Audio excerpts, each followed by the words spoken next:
ان الحمد للہ والصلاة والسلام علی نبی، اور ہم پر توجہ فرما۔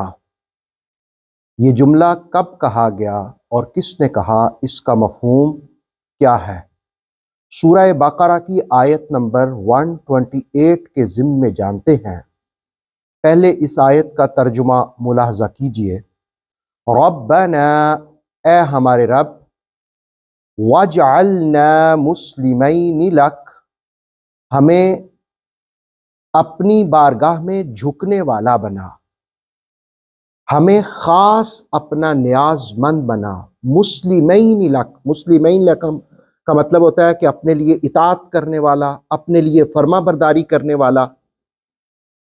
وَمِن ذُرِّيَّتِنَا، اور ہماری اولاد میں سے بھی، امتم مسلمۃ لک، ایک جماعت ہو جو تیری بندگی بجا لائے، تیری تابع فرما رہے۔ وَأَرِنَا مَنَاسِكَنَا، اور ہمیں حج کے طریقوں کا علم بخش۔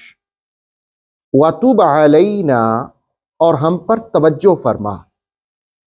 إِنَّكَ أَنْتَ التَّوَّابُ الرَّحِيمُ، بے شک تو توبہ قبول کرنے والا، انتہائی رحم کرنے والا ہے۔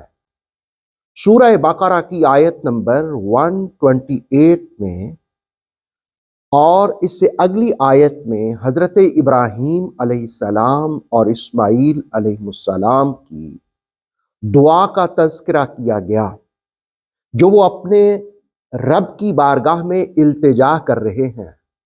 اس دعا کا آغاز ربنا کے کلمے سے ہو رہا ہے۔ اے ہمارے پروردگار، دعا میں ربنا کا تکرار قبولیت دعا کی علامت ہوتا ہے۔ پھر کیا دعا مانگی؟ قرآن سکھاتا ہے جب پاک پروردگار سے مانگو تو کیا مانگو؟ پہلی چیز کہا کہ مسلمین لک، اے اللہ ہمیں اپنا خاص نیاز مند بنا، اپنے سامنے جھکنے والا بنا، اپنی اطاعت کرنے والا بنا۔ اور پھر دوسری دعا وَمِن ذُرِّيَّتِنَا امتم مسلمۃ لک، اور ہماری اولاد میں سے بھی ایک ایسی جماعت ہو جو تیری اطاعت کرتی رہے، تیری فرما برداری کرتی رہے، تیری خوشنودی حاصل کرتی رہے، اور تیری رضا کے مطابق اپنی زندگی بسر کرتی رہے۔ گویا اپنے لیے اطاعت کی دعا کرنا اور اپنی اولاد کے لیے اطاعت کی دعا کرنا، یہ انبیاء علیہم السلام کی عادت ہے اور ان کا طریقہ ہے، ان کی سنت ہے۔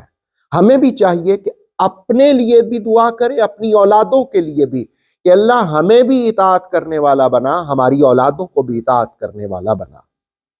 اور پھر تیسری چیز جو اس دعا میں سکھائی گئی اور مانگی گئی اللہ رب العالمین سے، اور اللہ رب العالمین نے ہمیں یہ دعا سکھائی، وہ یہ وَأَرِنَا مَنَاسِكَنَا، ہمیں احکام سکھا، ہمیں احکام حج سکھا، ہمیں عبادات کے طریقے سکھا، ہمیں ہمارا دین سکھا۔ گویا علم کے حصول کی دعا کرنا۔ رسول کریم علیہ السلام کی حدیث ہے، سنن ابن ماجہ میں حضرت انس روایت کرتے ہیں کہ رسول کریم علیہ السلام نے فرمایا کہ ہر مسلمان پر علم حاصل کرنا فرض ہے۔ اتنا علم حاصل کرنا جس علم کے ذریعے وہ اسلام کے مطابق اپنی زندگی گزار سکے، یہ ہر مسلمان مرد، عورت، بچے، بوڑھے، یعنی جو بالغ ہے اس پر فرض ہے۔ اور پھر اس کے بعد کہا کہ ہم پر توجہ فرما، وَتُبْ عَلَيْنَا، ہماری توبہ قبول فرما۔ گویا ابراہیم، اسماعیل علیہ السلام حرم کعبہ کی تعمیر، خیر کے کام کرنے کے بعد بھی پھر بھی کہتے ہیں مولا ہم تیری توجہ کے طالب ہیں۔ یا اللہ تعالی، جس طرح نبیوں نے تیری توجہ طلب کی، جس طرح مقربین نے تیری توجہ طلب کی، تیری رحمت طلب کی، ہم بھی تیری بارگاہ میں التجا کرتے ہیں کہ تو ہم پر اپنی رحمتیں فرما، تو توجہ فرما، وَتُبْ عَلَيْنَا ہماری توبہ قبول فرما، إِنَّكَ أَنْتَ التَّوَّابُ الرَّحِيمُ بے شک تو توبہ قبول کرنے والا، رحم کرنے والا ہے۔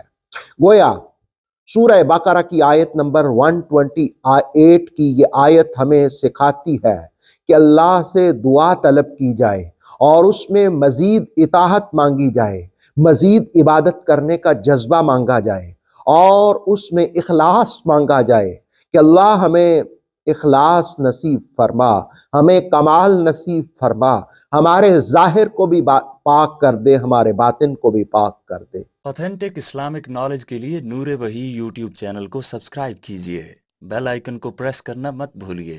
نور وحی فیس بک، انسٹاگرام اور ٹک ٹاک پیج کو بھی فالو کیجیے تاکہ ہماری ہر نیو ویڈیو آپ تک بر وقت پہنچ سکے۔